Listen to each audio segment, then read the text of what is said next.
नारायणं नमस्कृत्य नरं चैव नरोत्तमं देवीं सरस्वतीं व्यासं ततो जयमुदीरयेत्। नष्टप्रायेषु अभद्रेषु नित्यं भागवत सेवया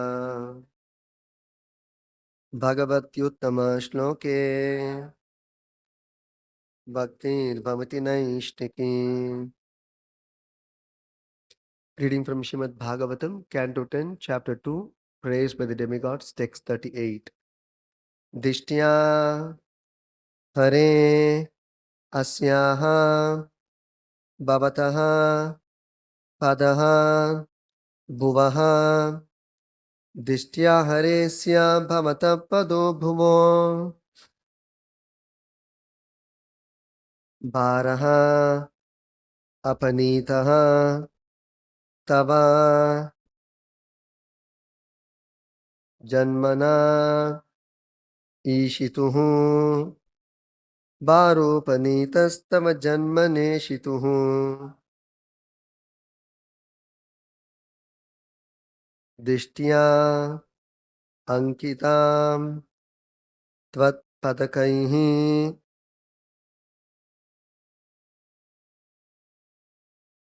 Sushobhanaihi Dishtyankitam Tvatpadakai Sushobhanair Drakshyama Gam Dhyam Cha Tava Anukampitam Drakshyama Gam Dhyam Cha Tava Anukampitam Dishtya Haresya Bhavata Pado Bhuvo Bharopanitastam Janmane Shituhu Dishtyankitam Tvatpadakai Sushobhanair Drakshyamagam Dhyam Cha Tavanukampitam.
Dishtya by fortune.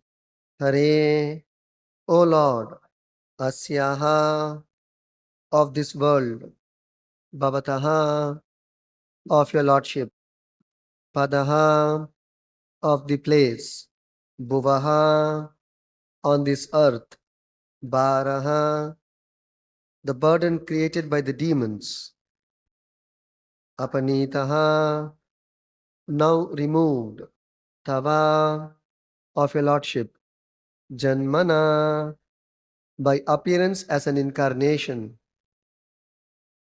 Ishituhu you the controller of everything, Dishtya, and by fortune, Ankitam, marked, Tvatpadakaihi, by your lotus feet, Sushobhanaihi, which are transcendently decorated with the marks of conch shell, disc, lotus, and club.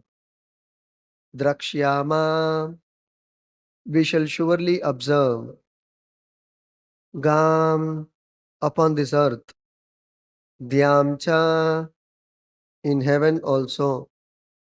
Tava anukampitam, due to your causeless mercy upon us. Translation and purport by His Divine Grace Shri Abhicharana Arvind Bhakti Vedanta Swami Shri Prabhupada Ki Jai. Translation. O Lord, we are fortunate because the heavy burden of the demons upon this earth is immediately removed by your appearance. Indeed, we are certainly fortunate, for we shall be able to see upon this earth and in the heavenly planets the marks of lotus, conch shell, club, and disc that adorn your lotus feet. Can you repeat the translation? O Lord, we are fortunate because the heavy burden of the demons upon this earth is immediately removed by your appearance. Indeed, we are certainly fortunate, for we shall be able to see upon this earth and in the heavenly planets the marks of lotus, conch shell, club, and disc that adorn your lotus feet. Purport.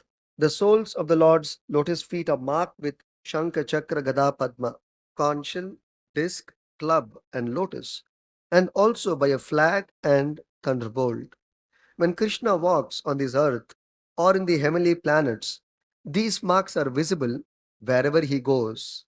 Vrindavana Dhama is a transcendental place because of Krishna's walking on this land frequently. The inhabitants of Vrindavan were fortunate to see these marks here and there. When Akrura went to Vrindavan to take Krishna and Balaram away to the festival arranged by Kamsa, upon seeing the marks of the Lord's lotus feet on the ground of Vrindavana, he fell down and began to groan. These marks are visible to devotees who receive the causeless mercy of the Supreme Personality of Godhead. Tavanu Kampitam. The demigods were jubilant not only because the appearance of the Supreme Lord would do away with the burdensome demons, but also because they would be able to see upon the ground the transcendental marks from the soles of the Lord's lotus feet. The gopis always thought of the Lord's lotus feet when he was walking in the pasturing grounds. And as described in the previous verse, simply by thinking of the Lord's lotus feet, the gopis were fully absorbed in transcendence. Avishta cheta na bhavaya kalpate. Like the gopis, one who is always absorbed in the thought of the Lord is beyond the material platform and will not remain in this material world. It is our duty, therefore, always to hear, chant, and think about the Lord's lotus feet, as actually done by Vaishnavas who have decided to live in Vrindavan always and think of the Lord's lotus feet 24 hours a day. Thus ends the Bhakti purport and translation to Canto 10, Chapter 2, Text 38 of Srimad Bhagavatam. Om Jnanatimirandasya Jnananjanashalakaya Chakshurunmilitam Yena Tasmai Shri Gurave Namaha Namavom Vishnu Padaya Krishna Preshtaya Bhutale Srimate Bhakti Vedanta Swami Nitinamine Namaste Saraswate Deve Gauravani Pracharine Nirvishesha Shunyavadi Paschati Deshatarine जय श्री कृष्ण चैतन्य प्रभु नित्यानंद श्री अद्वैत गदाधर श्रीवासरि गौर भक्त वृंद हरे Krishna Krishna Krishna Hare Hare Hare Ram Rama Rama Hare Hare.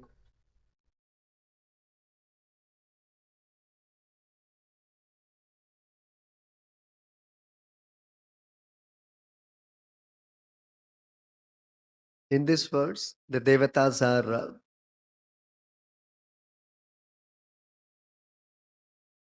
offering a prayer to Lord Krishna that how fortunate they are to receive Lord Krishna to their planet, because by the very presence of Lord Krishna on this planet, the heavy burden of the demons upon this earth is immediately removed. That means when Krishna is present, no demoniac force can be powerful than the Lord. The Lord will very easily vanquish all demoniac forces, however great and powerful they might be. So, this is one part.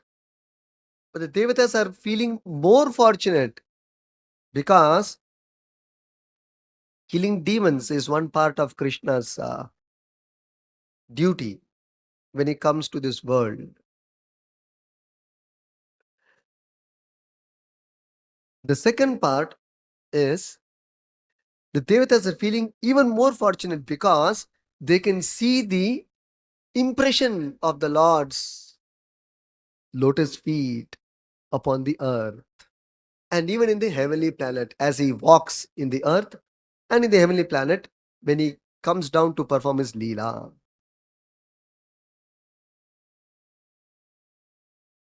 So the devotees are taking more pleasure in seeing the Lord's lotus feet impressions upon the earth and the heavenly planets.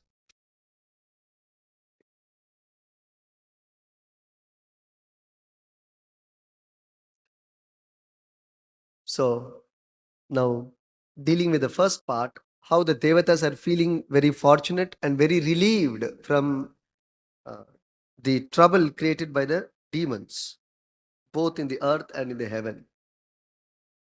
As Krishna says in Bhagavad Gita, the Lord has two purposes of coming to this world. One is to vanquish the demons, and the other is to protect the devotees.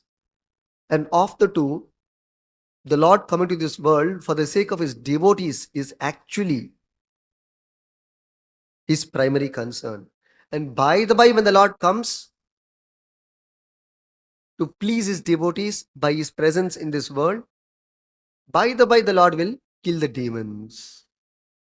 So, killing of the demons becomes an incidental activity, not the primary activity. The devotees are very much longing for the Lord's presence, and to fulfill that desire of the devotees, the Lord appears.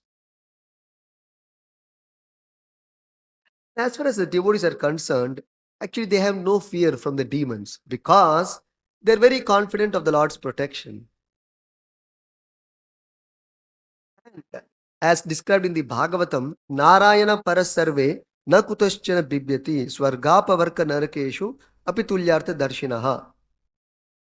Meaning, for one who has become 100% Krishna conscious, the pure devotee of the Lord, for him, because he is always Krishna conscious, for him either heaven, hell, or even Vaikuntha are all the same. He does not see any danger from any quarter. Even though actually danger may be there, but he does not become afraid of any danger because there is nobody powerful than Krishna. So where is the need for danger? And Krishna never gives up in his protection for his devotees. So what need is there for the devotee to become fearful? So the devotee is always fearless.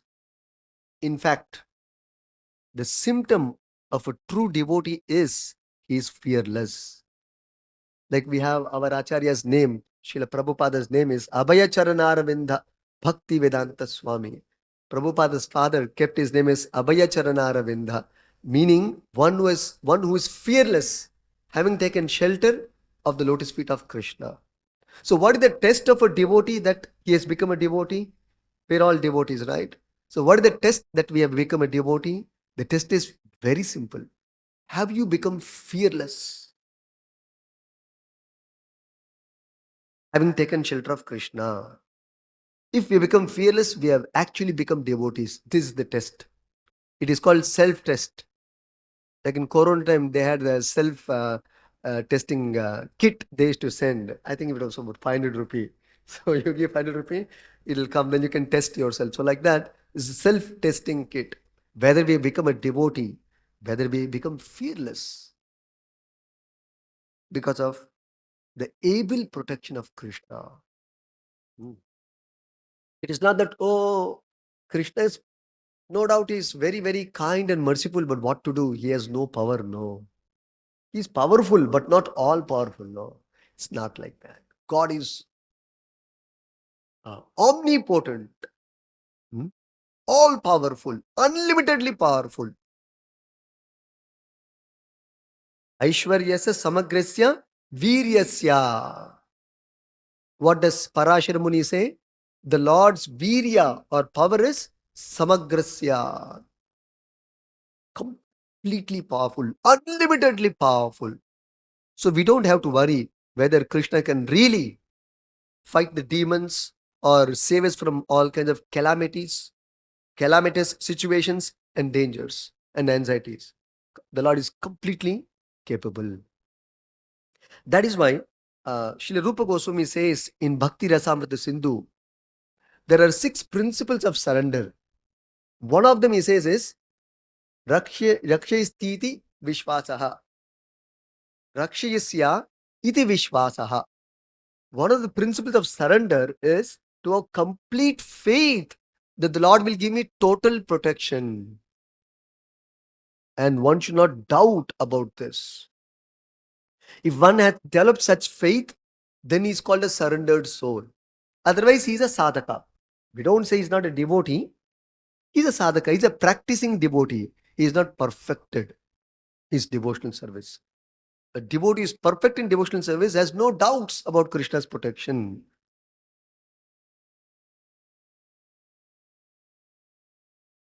So, in this regard, Srila Rupa Goswami, while enumerating Krishna's qualities in Nectar of Devotion, glorifying Krishna, describing Krishna's glorious qualities, he makes some certain observations about Krishna's qualities. We will try to discuss that. It's very interesting. Hmm. First of all, Rupa Goswami describes about 64 qualities of Lord Krishna, thereby making him the one without a second. Hmm.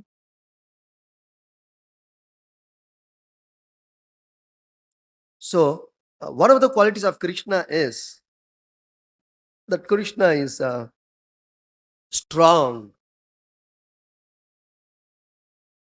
Baliyan. It is called Baliyan in Sanskrit. And Rupa Goswami defines what is the meaning of Baliyan or strong. Who is strong?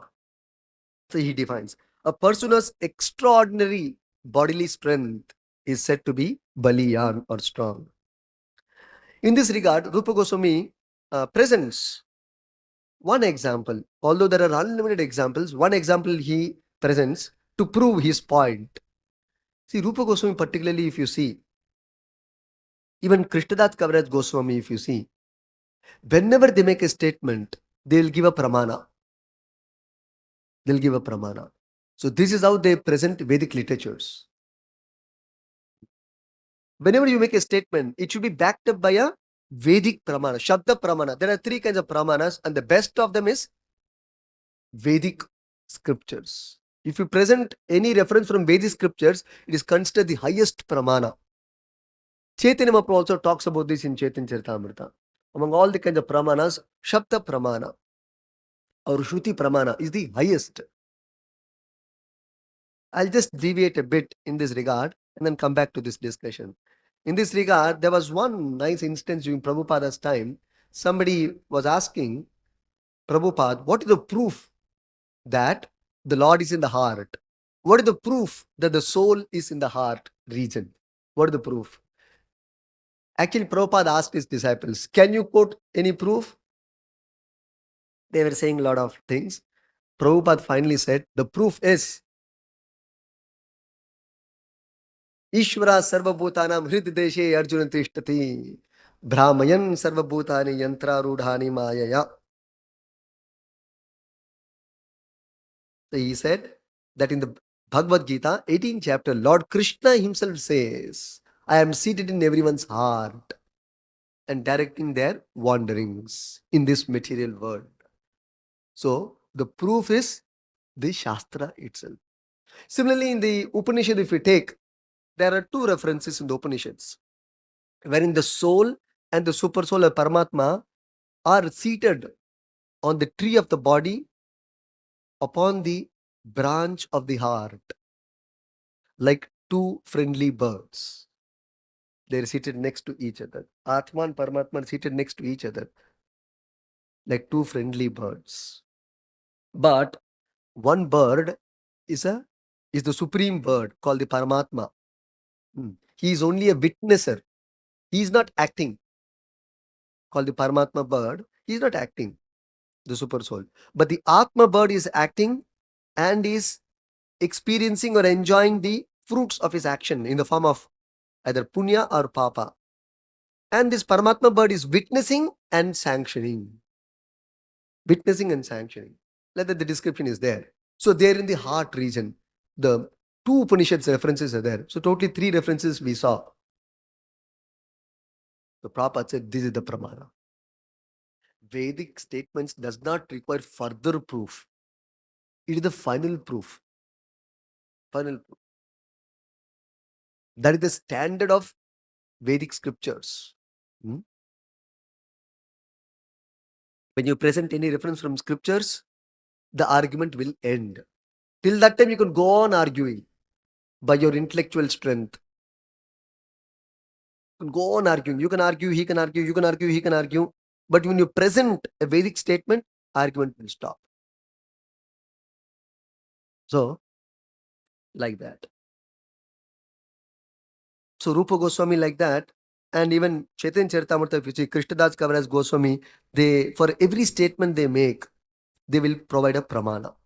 So, coming to this point here. So, one who has extraordinary bodily strength is said to be Baliyan or strong. So, Rupa Goswami cites one instance. This is the discussion among the gopis just soon after the instance or incident of Lord Krishna killing the demon Arishtasura. So Kamsa was afraid of the imminent death from his sister's son. And Kamsa's sister was Devaki, cousin sister rather was Devaki, and Devaki's eighth son was Lord Krishna. And there was one Akashavani that very soon he is going to be killed by the male child or the eighth son of Devaki. So the moment Krishna was born, Kamsa was always in anxiety. Day and night he was meditating on Krishna, but unfavorably. Unfavorably. Before Krishna could kill him, he should kill Krishna. That was his plan. So therefore, he got to know that Krishna has taken birth, but where he is, the whereabouts of Krishna was not known to Kamsa. So he would send demons every single day to the region of Vrindavan to search out this Krishna and kill Krishna. Every single day, some demon he would send. So like that, one day he sent one demon by name Arishtasura. So demons have a lot of mystical powers and they can assume different forms at will. So this one demon, he assumed the form of a bull. Arishta means bull. Asura, Arishtasura. And he came to disturb the inhabitants of Vrindavan and kill Krishna. And when he ran into the small village of Vrindavan, It looked like there was an earthquake in Vrindavan. That much heavy this bull demon was. His body was as big as a mountain.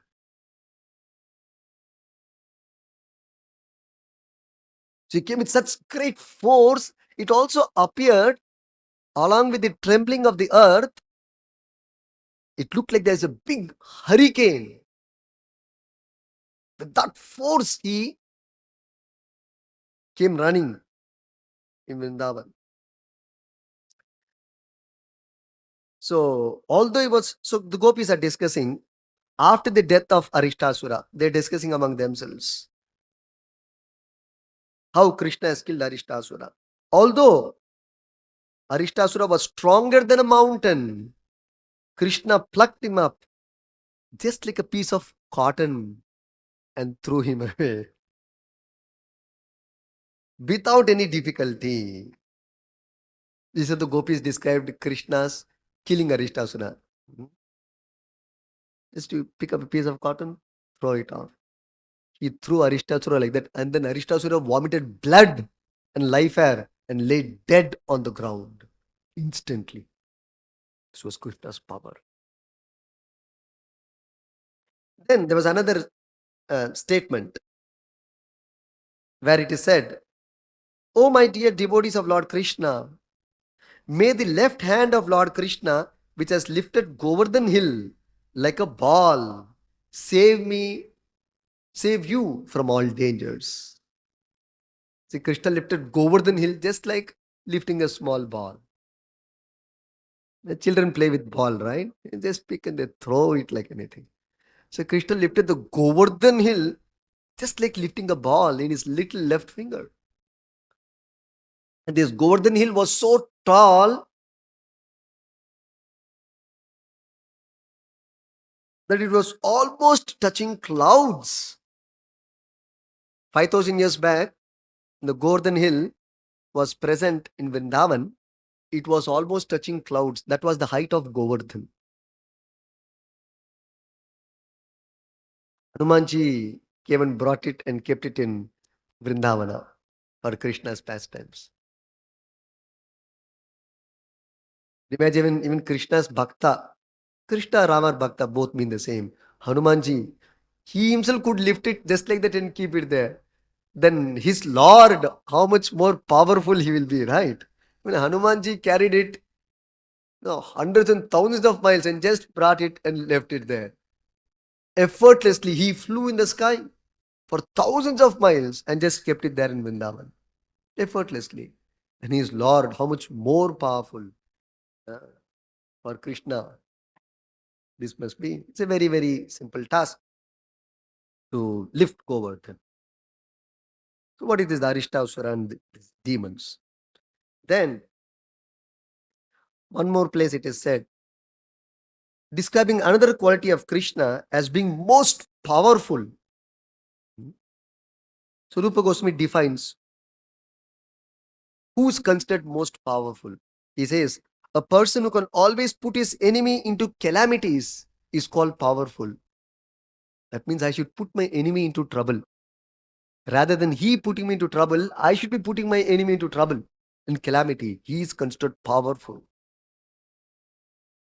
So, in this regard, Rupa Goswami says, when Krishna was present on this planet, just as the powerful sun drives away all darkness into the cave. See, when the sun rises, all darkness will go inside the cave. Meaning, there's no question of darkness when the sun rises. Actually, there is nothing like darkness. Darkness is nothing but the absence of sunshine. That's all. Darkness is the absence of sunshine. That's all. So, therefore, when Krishna was present, there's no question of any bad element remaining on the earth. They have no place. They have no place. Just like darkness has no place to find itself. It has to hide itself within the caves. Similarly, Krishna drove away all his enemies who fled like owls to take shelter beyond his sight.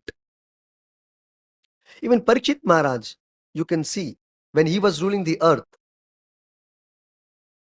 actually, the earth could not see even one miscreant or mischievous person, even one person you could not point out. That was the power of his ruling.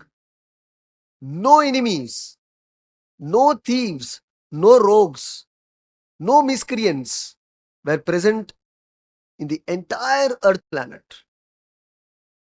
That was the you know power of Parikshit Maharaj's ruling. Funny, Kali Purusha had to beg with Parikshit Maharaj. The Kali Yuga's Kali Purusha himself had to beg to Parikshit Maharaj, please give me some place. And Parikshit Maharaj say, you're a rascal, there's no place for you, get out. And Parikshit Maharaj and Kali Purusha had to just, listen to him. He had absolutely no strength, therefore he surrendered. Because he's, even in Kshatriya Dharma, they say, when your power, when you lose your power, then you bow down. If you surrender, you'll not be killed.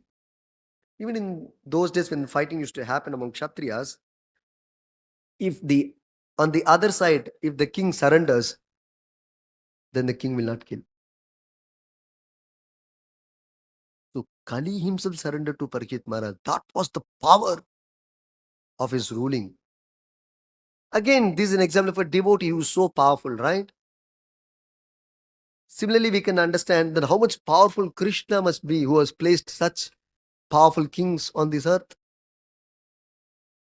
So certainly the Lord is very, very powerful in dealing with his enemies. Nothing to fear. So just by the presence of the Lord, no enemy, no demon can stand or withstand the Lord's power. Therefore, we should take shelter of the Lord, so that we are protected from all kinds of dangers, enemies, anxieties, calamities, calamitous situations. Then there is one more nice reference in Bhakti Rasamrita Sindhu regarding Krishna's qualities. This is in regard to Krishna being partial to his devotees. So, although the Lord is not partial to anyone because he is the Supreme Lord, yet he has a special attraction towards his devotees, which may look to be partial, appear to be partial. But that partiality is natural. It is exactly not partiality, it is natural. Sometimes the example is given. The rain, the clouds may shower rains impartially. And when the clouds shower rain, the rain is received both by the rock and by the fertile agricultural field.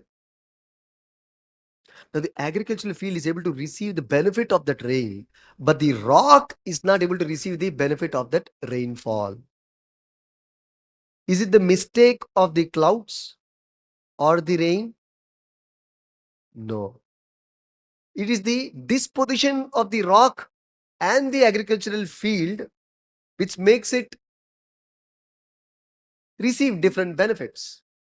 But what is bestowed is the same. Rain is falling, but the rock is not able to receive the benefit of the rain. But the fertile field is able to receive the benefit of the rain. Similarly, the Lord is equal to all, whether to demons or devotees. But the demons are not able to receive the benefit of the Lord because of their disposition, because of their attitude. But the devotees are always anticipating the Lord's mercy and grace. Therefore, they're very glad, they're very happy. Where the Lord is equal to all. In fact, uh, Rupa Goswami says, the Lord's impartiality is shown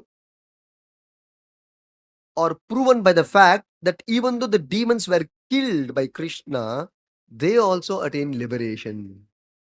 As much as the devotees who also attain liberation. Therefore, the Lord is impartial. Of course, there is one small difference. The demons attain liberation, they may be absorbed in the Brahma Jyoti, but the devotees of the Lord, they take part in the Leela of the Lord in the spiritual world because they desire to associate with the Lord. But the demons have no desire to associate with the Lord. Therefore, they are given liberation from all sinful reactions, but they may not associate with the Lord because they don't have such desire. Yet they are liberated, which are aimed even by yogis who are doing severe austerity to attain liberation. Krishna is awarding even to the demons such liberation. How much more merciful Krishna can be? So, coming to this point of Krishna being partial to devotees, one devotee expressed to another devotee like this: My dear Lord, if you have not appeared on this planet, then the asuras, demons, and atheists would have surely created havoc against the activities of the devotees. I cannot imagine the magnitude of devastation prevented by your appearance and presence in this world. See the feeling. I cannot imagine the magnitude of devastation which would have otherwise taken place if you wouldn't have appeared in this planet. Such a big calamity is being awarded by your presence. Otherwise, these demons and these atheists would have created great havoc in this world, in the life of devotees. So they're feeling very, very grateful to the Lord on this timely appearance. So the Lord comes at the right time. We don't have to fear or hesitate. Still, the Lord has not come, Lord has not come, Lord has not. Don't worry. In the right moment, Lord will appear. Always this can be experienced. Unlimited examples are there in this regard. These are all the examples. How everyday demons would come in Vrindavan and Krishna would save the devotees of Vrindavan, the cows of Vrindavan. How he would save them. Then,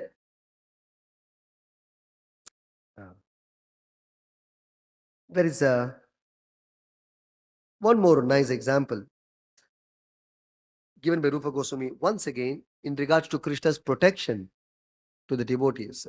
So he describes another quality of Krishna as the protector of surrendered souls. So he says, one enemy of Krishna thought like this. Even the enemy of Krishna thought like this. Oh, there is a great news for even the enemies of Krishna. What is that? So one enemy is telling another enemy of Krishna that I have heard if we simply surrender to Krishna, Krishna would give protection to all surrendered souls. Therefore, instead of getting killed by Krishna, by the wrath of Krishna, better we surrender so that we will be saved. Just like this demon is speaking, enemy is speaking. Just like Krishna is compared sometimes to the moon, because moonshine will not hesitate to distribute its rays even on the house of the Chandalas or untouchables and in the house of pious men or devotees. Moonshine is available for every house, whether the inhabitant of that house is a pious soul or an impious soul, is a Brahmana or even a Chandala. There's no such discrimination. Moonshine is available for all. Similarly, Krishna's grace and protection is available for all who have taken shelter of Krishna. So let's quickly go and take shelter of Krishna and catch his lotus feet and save our soul and save our life. So this is the extent of Krishna's protection. And like that, there are many, many such, hundreds of such examples. In one more place, Uh, in another scripture, one nice reference is there. There it is said,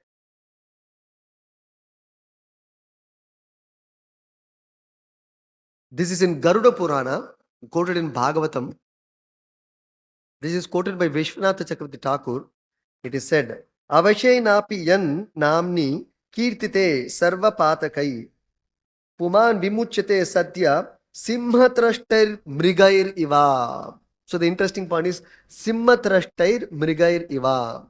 Just like the lion is considered the king of the animals, king of the forest, and if the lion comes and roars, even by one roar, all the animals will flee away. Nowhere you will see any other animal in the surroundings. They will all hide themselves out of fear of the lion. Similarly, by the loud chanting of Krishna's name, immediately one can feel all protection come to him. So the loud chanting of Krishna's name therefore is very important. Krishna or Krishna's name are same. Nam namino abhinnatvat. This is called Krishna Tattva or Vishnu Tattva, meaning the signs of Krishna. Either Krishna or Krishna's name, both are same. There's no difference. So when we call out Krishna's name, immediately Krishna will make his appearance in the chanter's mouth. And the moment Krishna is present, all dangers in the form of karmas, big karmas, or calamities, or disasters, immediately vanish, disappear. Just like when the lion roars, all the animals flee away in fear of the lion. In fear of Krishna, no demon can disturb the devotee, and no disturbance can disturb the devotee if he actually calls out. And this can be experienced by all devotees practically. So whenever we are in danger or difficulty, we should call out Krishna loudly. Hare Krishna. It actually works. It actually works. I'll quote one instance and close. The second part we're not able to discuss because of the paucity of time. Maybe sometime we can discuss. The second part being Krishna's presence and the imprints of his lotus feet is so special. We will discuss that. But in this first point, in this regard, one actual instance which happened in Mangalore, let me tell you. This was in 2006. That was the year I went to Mangalore. I just went to the ISKCON temple and I was staying there. And unfortunately, curfew was declared for about 3 days for some reason. And it also happened to be Kartik month. So one lot of families used to come because of the curfew for 3 days. Practically nobody came, but one person would come every day. Night when it became dark, when the police force also will come down, so he would quietly come. 8 o'clock he would come because it was quite dark by 8 in the night, and that too it was Kartik. So every day he would come and he would attend the Arati and sing Hare Krishna and go back. And that same time he was constructing his house. He already had a ground floor. He was constructing the first floor. He was a bank manager actually.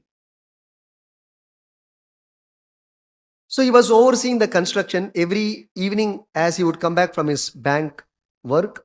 He would just oversee the construction and then he would send off the workers. So one particular day it became little late. But of course he attended to the workers for that day and then they left for the day. Then somewhere around night time when it was quite dark, he went to the first floor and the slab was casted, but there was no parapet. There was no parapet. The slab was casted. He was just observing or taking note of the construction. So he climbed to the first floor and was walking on that concrete, which was laid few days back. And somehow, by misfortune, unexpectedly, walking, because of the darkness, He could not see. He has come to the edge of that concrete slab. He actually fell down from the first floor just by slip of one step. He literally fell down from the first floor to the ground floor. But while falling down, because he was used to chanting Hare Krishna, Hare Krishna, Hare Krishna, Hare Krishna, Hare Krishna, he fell down. You'll be shocked to know there's an actual instance which happened. Nothing happened to him. Next day morning, he came for Bhagavatam class. And he sat in the Bhagavatam class, heard the class. He went to the bank. He didn't meet me. Then the next day, evening, he came and met me. And then he said, Prabhu, you know what happened? Day before yesterday. I said, what happened? Prabhu, I fell down from the first floor. And he's completely fit and talking to me. I said, really? You really fell down? Because you are coming and narrating as though somebody else fell down. He didn't even go to the doctor. He went to the bank, and the second day he's coming and meeting me after this instance. I don't know, Prabhu, there was no pain. I really don't know. It's totally mystical. I also don't know. Then after that, his wife told him after 2 days, better for some reason you show to the doctor if in case any untoward thing happens. And then he goes to the doctor and then tells him, doctor is checking and saying, you're perfectly okay. Nothing has happened to your bones. Some small thing, something is arrested just as a precautionary measure. 1 or 2 days he took something and then. So it's an actual instance which happened. But chanting Hare Krishna loudly, actually the Lord will immediately appear for protection. For Draupadi it happened also. She called Krishna, immediately Krishna appeared. Hundreds of such examples are there. Jagannath Puri, when we went for Rath Yatra in 2001, there was a stampede. This is our personal experience. There was a stampede. Oh my God, it was almost, we would have actually passed away from this world. Myself, Maharaj, and there was one more devotee. We three went for the Rath Yatra, the actual Puri Rath Yatra. So big stampede. Jagannath was coming. It's called Pahandi Seva, it's called. So it's a big festival. The Lord coming from the altar outside. It's a big festival. It's almost like a mob of people. Imagine how they receive the Lord when the Lord is coming out with such welcome notes and nice kirtana, nice reception. So Lord is carried in a cushion by the pandas and then taken to the Ratha. It's a very big festival. The Lord coming out itself. So that time the people all want to convert to have a glimpse or a glance of the Lord. Just one glance. So that time will be the maximum stampede when the Lord's face, they just get a glimpse of finished. There'll be a big mob practically. A sea of people. So actually myself, Maharaj, the devotee, all three got stuck in that mob, in that crowd. And our foot was not on the ground. It was on the space. Literally, our personal experience, 2001 or 2002 it was. All three of us, we were somewhere here, not here. We were somewhere. Means we were all, people down, side, top, all the side people are there. We were there. So that time I saw Maharaj calling out Jagannath's name loudly. So I also called. Then the other devotee also called, Jagannath, Jagannath, Jagannath. Like that. Suddenly, we're out of that mob. Actually, we were thrown out. Nobody lifted and kept us there. Something happened. We were just out suddenly. You think, okay, no people. Okay. Then we went and rested. We squeezed out. So like that, so many things happen. So that is why the Lord's very presence gives devotees great relief. It's a great fortune. And Prabhupada always said, in Kali Yuga, Kali Kaler Krishna Nama Rupa Avatara. Krishna is descended in his holy name. Prabhupada has made this statement many times. Prabhupada also has made another important statement. Lord Krishna has taken birth in the womb of the Hare Krishna movement. That means ISKCON. Krishna in the womb of Devaki. Prabhupada says, Lord Krishna is taken birth in the womb of the Hare Krishna movement. So Krishna, therefore ISKCON is the mother and it is producing Lord Krishna. So therefore we are very fortunate that we are associated with this movement, which is able to give birth to Krishna and free all the devotees from their anxieties. So just by association of ISKCON, you can be free from all anxieties. And by chanting Hare Krishna, you can be free from all kinds of dangers. Rest assured, being rest assured of Krishna's able protection. Stop here. ग्रंथराज Shrimad Bhagavatam की जय, प्रभुपाद की जय.